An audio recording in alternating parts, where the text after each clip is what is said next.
Hey guys, welcome back to my YouTube channel. ಎಲ್ಲರೂ ಚೆನ್ನಾಗಿದ್ದೀರಾ ಅಂತ ಅನ್ಕೋತೀನಿ. ನಾನಂತೂ ಸೂಪರ್ ಆಗಿದ್ದೀನಿ.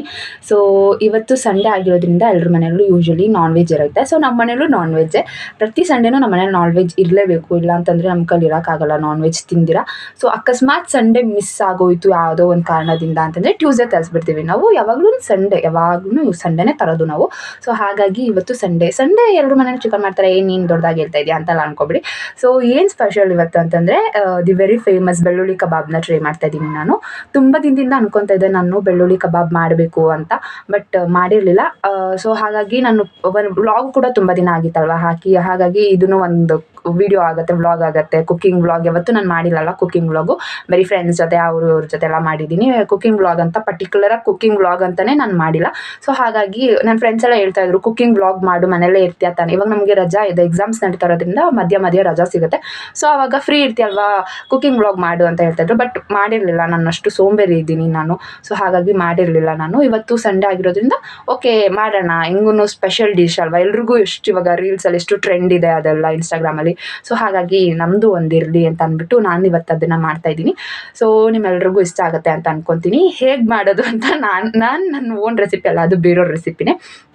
ಸೊ ಅವರು ನಿನ್ನೆಯಿಂದ ಸುಮಾರು ಸಲ ನೋಡಿದ್ದೀನಿ. ನಮ್ಮ ಅಪ್ಪಂಗೆ ನಾನು ಅಡುಗೆ ಮಾಡೋದು ತುಂಬ ಇಷ್ಟ. ನಮ್ಮಮ್ಮ ಮಾಡೋದಕ್ಕಿಂತ ನಾನು ಅಡುಗೆ ಮಾಡಿದ್ರೆ ನಮ್ಮ ಅಪ್ಪಂಗೆ ತುಂಬ ಖುಷಿಯಿಂದ ತಿಂತಾರೆ, ಯಾಕಂದರೆ ನಾನು ತುಂಬ ಟೇಸ್ಟಿಯಾಗಿ ಮಾಡ್ತೀನಿ ಅಂತ. ನಿಜ ಹೇಳ್ತಾ ಇದ್ದೀನಿ, ಸುಳ್ಳು ಹೇಳ್ತಾಯಿಲ್ಲ ನಾನು. ಬಿಕಾಸ್ ನಾನು ಎಲ್ಲ ಯೂಟ್ಯೂಬಲ್ಲೆಲ್ಲ ನೋಡಿಕೊಂಡು ಕ್ಲೀನಾಗಿ ಅವ್ರು ಎಷ್ಟು ಹಾಕಿದ್ರೆ ಅಷ್ಟೇ ಹಾಕ್ತೀನಿ ನಾನು. ನಮ್ಮಮ್ಮ ಮಾಡಿದ್ರೆ, ನಮ್ಮಮ್ಮನೂ ಮಾಡ್ತಾರೆ, ನಮ್ಮಮ್ಮನೂ ಅಡುಗೆ ಎಲ್ಲ ಚೆನ್ನಾಗಿ ಮಾಡ್ತಾರೆ. ಬಟ್ ಈ ಥರ ಸ್ಪೆಷಲ್ ಡಿಶಸ್ ಏನಿರುತ್ತೆ ಆ ಥರ ಎಲ್ಲ ನಾನು ಚೆನ್ನಾಗಿ ಮಾಡ್ತೀನಿ. ನಾರ್ಮಲ್ ಅಡುಗೆಸ್ ಎಲ್ಲ ನಾನು ಮಾಡೋಕ್ಕೆ ಹೋಗಲ್ಲ, ನಮ್ಮಮ್ಮನೇ ಮಾಡೋದು. ಡೈಲಿ ಅಡುಗೆ ಎಲ್ಲ ನಮ್ಮಮ್ಮನೇ ಮಾಡ್ತಾರೆ. ಬಟ್ ಈ ಥರ ನಾನ್ ವೆಜ್ ಎಲ್ಲ ಏನಾದರೂ ಇದ್ದರೆ ನಾನು ಮಾಡ್ತೀನಿ. ಅದರಲ್ಲೂ ನಂಗೆ ತುಂಬ ಸ್ಪೆಷಲ್, ನಂಗೆ ತುಂಬ ಇಷ್ಟ ಅಂತ ತಿನ್ನೋದಂದರೆ, ಇಷ್ಟಪಟ್ಟು ತಿನ್ನೋ ಅಂಥ ಅಡುಗೆ ಅಂತಂದರೆ chicken biryani, chicken fry, chicken kebab, ಈ ಮೂರನ್ನೇ ತಿನ್ನೋದು. ಅದರಲ್ಲೂ ತುಂಬ ಇಷ್ಟಪಟ್ಟು ತಿಂತೀನಿ ಅಂದರೆ ಚಿಕನ್ ಬಿರಿಯಾನಿ ಅಷ್ಟೇ. ನಾನು ಬೇರೆ ನಾನ್ ವೆಜ್ಜಲ್ಲಿ ಇನ್ನೇನು ಇಷ್ಟಪಡಲ್ಲ ನಾನು. ಮಟನ್ ಅಂತೂ ತಿನ್ನೋದೇ ಇಲ್ಲ. ಅದರಲ್ಲೂ ತುಂಬ ಇಷ್ಟಪಡೋದಂದರೆ ಚಿಕನ್ ಅಷ್ಟೇ. ಅದರಲ್ಲೂ ಬಾಯ್ಲರ್ ಕೋಳಿನೇ ಆಗಿರಬೇಕು, ಫಾರಮ್ ಎಲ್ಲ ಹಂಗೆ ಇಷ್ಟ ಆಗಲ್ಲ. ಸೊ ಹಾಗಾಗಿ ಇವತ್ತು ಬೆಳ್ಳುಳ್ಳಿ ಕಬಾಬ್ ಮಾಡ್ತಾಯಿದ್ದೀನಿ. ನಮ್ಮ ಅಪ್ಪಗೆ ನೆನ್ನೆ ಅಂದರೆ ಅವತ್ತು ಹೇಳಿದ್ದೆ, ಅಷ್ಟರಲ್ಲಿ ಊರಿಗೆ ಹೋಗ್ಬಿಟ್ಟೆ ನಾನು. ನೆನ್ನೆನೂ ಅಂದೆ, ನಮ್ಮ ಅಪ್ಪ ಬರೀ ಹೇಳೋದೇ ಆಯಿತು, ನೀನು ಮಾಡೇ ಇಲ್ಲ ನೀನು ಅಂತ ಅಂತಿದ್ರು. ಅದಕ್ಕೆ ನಾಳೆ ಮಾಡ್ತೀನಿ, ಚಿಕನ್ ತಂದು ಕೊಟ್ಬಿಟ್ಟು ಹೋಗು ಅಂತ ಹೇಳಿದೆ. ಚಿಕನ್ ತಂದುಬಿಟ್ಟು ಕೊಟ್ಟು ಹೋಗಿದ್ದಾರೆ. ನಮ್ಮ ಅಪ್ಪನ ಕೆಲಸ ಇದೆ, ಸೊ ಹಾಗಾಗಿ ಹೋಗಿದ್ದಾರೆ. ನಮ್ಮ ಅಮ್ಮಂಗೂ ಕೆಲಸ ಇದೆ ಇವತ್ತು. ಸೊ ಅವ್ರು ಬರೋಷ್ಟರಲ್ಲಿ ಎಲ್ಲ ರೆಡಿ ಮಾಡಿ ಇಟ್ಟಿರ್ತೀನಿ. ಸೊ ಅವ್ರ ರಿವ್ಯೂಸ್ ಕೇಳೋಣ, ಹೇಗಿತ್ತು ಬೆಳ್ಳುಳ್ಳಿ ಕಬಾಬ್. ನಮ್ಮ ಬೆಳ್ಳುಳ್ಳಿ ಕಬಾಬ್ ಏನೇ ಚೆನ್ನಾಗಿರುತ್ತೆ, ಬೆಳ್ಳುಳ್ಳಿ ಹಾಕಿದ್ರೆ ಏನೇ ಚೆನ್ನಾಗಿರುತ್ತೆ ಅಂತ ಇದ್ರು. ಮಾಡಿ ತೋರಿಸ್ತೀನಿ, ಕೊಡ್ತೀನಿ ನಿನಗೆ, ಅವಾಗ ತಿಂದ್ಬಿಟ್ಟು ಹೇಳು ನೀನು ಚೆನ್ನಾಗೈತಾ ಅಲ್ವಾ ಅಂತ ಹೇಳಿದ್ದೀನಿ.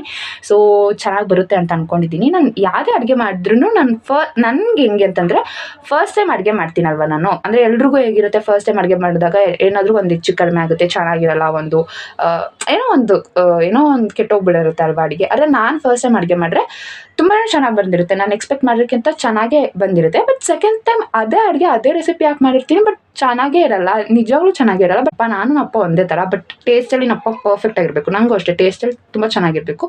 ಅದೇನೇ ಆಗಿರಲಿ ಅದು ಚೆನ್ನಾಗಿ ಮಾಡಿರಬೇಕು, ಆ ಥರ ನಮ್ಮಪ್ಪ. ನಮ್ಮಮ್ಮ ನನ್ನ ತಮ್ಮ ಹೆಂಗಿದ್ರು ಅಡ್ಜಸ್ಟ್ ಮಾಡ್ಕೊಂಡು ತಿನ್ಬಿಡ್ತಾರೆ. ನಮ್ಗೆ ಹಂಗೆಲ್ಲ ಅಡ್ಜಸ್ಟ್ ಮಾಡ್ಕೊಂಡು ತಿನ್ನೋಕ್ಕಾಗಲ್ಲ. ಸೊ ಎಲ್ಲಾದ್ರೂ ಪರ್ಫೆಕ್ಟ್ ಆಗಿರಬೇಕು ಅಂತ ನೋಡ್ತೀವಿ. ಸೊ ಎಲ್ಲ ತುಂಬ ಮಾತಾಡ್ಬಿಟ್ಟಲ್ಲ ನಾನು. ಸೊ ಓಕೆ, ಅಡುಗೆ ಸ್ಟಾರ್ಟ್ ಮಾಡೋಣ. ಹೇಗೆ ಮಾಡ್ತೀನಿ ಅಂತ ನಿಮಗೂ ಕೂಡ ತೋರಿಸ್ಕೊಡ್ತೀನಿ. ನಿಮ್ಮೆಲ್ಲರಿಗೂ ಇಷ್ಟ ಆಗುತ್ತೆ ಅಂತ ಅನ್ಕೊತೀನಿ. ಇಷ್ಟ ಆಗಿದ್ದಲ್ಲಿ ಲೈಕ್ ಮಾಡಿ, ಶೇರ್ ಮಾಡಿ, ಕಮೆಂಟ್ ಮಾಡಿ, ಹಾಗೆ ನನ್ನ ಚಾನಲ್ನ ಸಬ್ಸ್ಕ್ರೈಬ್ ಮಾಡ್ಕೊಳ್ಳಿ. ಸೊ ಓಕೆ, ಬನ್ನಿ ಅಡುಗೆ ಮಾಡೋಣ ಇವಾಗ. ಓಕೆ, ನಾನು ಇವಾಗ 3/4 kg ಆಗೋಷ್ಟು ಚಿಕನ್ ತೊಗೊಂಡಿದ್ದೀನಿ. ಸೊ ಅದಕ್ಕೆ ಬೇಕಾಗಿರುವಂಥ ಮಸಾಲೆ ಐಟಮ್ಸ್ನ ನಾನು ರೆಡಿ ಮಾಡ್ಕೊತಾ ಇದ್ದೀನಿ. ಇಲ್ಲಿ ಒಂದು 3 ಪೀಸ್ ಆಗೋಷ್ಟು ಬೆಳ್ಳುಳ್ಳಿನ ತೊಗೊಂಡಿದ್ದೀನಿ. ಮತ್ತು ಕರ್ಬೇವಿನ ಸೊಪ್ಪು ತೊಗೊಂಡಿದ್ದೀನಿ ಸ್ವಲ್ಪ, ಮತ್ತು ಒಂದು ಚಿಟಿಕೆ ಚಕ್ಕೆ, ಮತ್ತು 3 ಲವಂಗ ತೊಗೊಂಡಿದ್ದೀನಿ, ಮತ್ತು ಶುಂಠಿ ತೊಗೊಂಡಿದ್ದೀನಿ, ಮತ್ತು ಒಂದು 10-12 ಮೆಣಸಿನ್ಕಾಯಿನ ತೊಗೊಂಡಿದ್ದೀನಿ. ಇಷ್ಟನ್ನು ಪೇಸ್ಟ್ ರುಬ್ಕೊಂಡು ಬರೋಣ. ಮಿಕ್ಸಿಗೆ ಹಾಕ್ಕೊಂಡು ಅದನ್ನ ರುಬ್ಕೊಂಡಿದ ನಂತರ ಒಂದು ಬೌಲ್ ಒಳಗಡೆ ಕಾರ್ನ್ಫ್ಲವರ್, ಕಡಲೆ ಹಿಟ್ಟು, ಮೈದಾ ಹಿಟ್ಟನ್ನ ಒಂದು ಸ್ಪೂನ್ ಹಾಕ್ಕೊಳ್ಳೋಣ. ಅದಾದಮೇಲೆ 1 ಸ್ಪೂನ್ ಅರಿಶಿಣ, ಮತ್ತು 1 ಸ್ಪೂನ್ ಉಪ್ಪು, ರುಚಿಗೆ ತಕ್ಕಷ್ಟು ಉಪ್ಪು, ಮತ್ತು 1 ಸ್ಪೂನ್ ಆಗೋಷ್ಟು ಕಸೂರಿ ಮೇಥಿ, ಮತ್ತು 1 ಟೇಬಲ್ ಸ್ಪೂನ್ ಆಯಿಲ್, ಮತ್ತು ಆವಾಗಲೇ ರುಬ್ಬಿಟ್ಕೊಂಡಿದ್ವಲ್ಲ ಆ ಮಸಾಲಾನ ಆ್ಯಡ್ ಮಾಡ್ಕೊಳ್ಳೋಣ. ಆ್ಯಡ್ ಮಾಡಿಕೊಂಡು ಚೆನ್ನಾಗಿ ಮಿಕ್ಸ್ ಮಾಡ್ಕೊಳ್ಳೋಣ.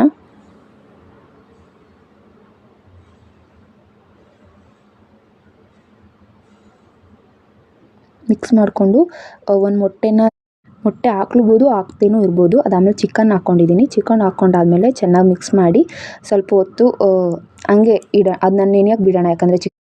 ಯಾಕೆಂದರೆ ಚಿಕನ್ಗೆ ಮಸಾಲೆ ಐಟಮ್ಸ್ ಎಲ್ಲ ಹಿಡಿಬೇಕಲ್ವ. ಸೊ ಹಾಗಾಗಿ ಒಂದು 20 to 30 ಮಿನಿಟ್ಸ್ ನೆನೆಯೋಕೆ ಬಿಡಬೇಕು. ಸೊ ಹಾಗಾಗಿ ಮಸಾಲ ಎಲ್ಲ ಹಿಡಿಯುತ್ತೆ ಚಿಕನ್ಗೆ ಚೆನ್ನಾಗೆ. ಅದಾದಮೇಲೆ 30 ಮಿನಿಟ್ಸ್ ಆಗಿದೆ. ಇವಾಗ ನಾನು ಬಾಣಲಿ ಇಟ್ಕೊಂಡು ಅದಕ್ಕೆ ಎಣ್ಣೆ ಹಾಕ್ಕೊಂಡಿದ್ದೀನಿ ಕಬಾಬ್ ಬೇಯೋವಷ್ಟು. ಎಣ್ಣೆ ಕಾದಿದ್ದಾದಮೇಲೆ ಕಬಾಬ್ನ ಹಾಕ್ತಾಯಿದ್ದೀನಿ, ಅಂದರೆ ಚಿಕನ್ ಪೀಸಸ್ನ ಹಾಕ್ತಾಯಿದ್ದೀನಿ ನಾನು. ಅದನ್ನು ತಿರುವಾಕ್ತಾ ಇರಬಾರ್ದು. ಸೊ ತಿರುವಾಕಿದ್ರೆ ಅದು ಮಸಾಲ ಐಟಮ್ಸ್ ಎಲ್ಲ ಬಿಟ್ಕೊಳ್ಳೋ ಥರ ಆಗಿಬಿಡುತ್ತೆ. ಸೊ ಹಾಗಾಗಿ ಅದು ಚೆನ್ನಾಗಿ ಬೇಯಬೇಕು. ಆಮೇಲೆ ಕಬಾಬ್ ರೆಡಿ ಆಗಿದೆ. ಹೆಂಗಿದೆ ಚಿಂಟು?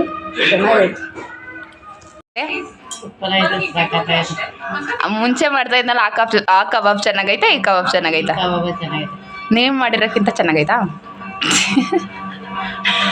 ಕರೆಕ್ಟಾಗಿ ಹೇಳು, ಟೇಸ್ಟಿಯಾಗೈತೆ ಇಲ್ಲ ಅಂತ. ಹಾಂ,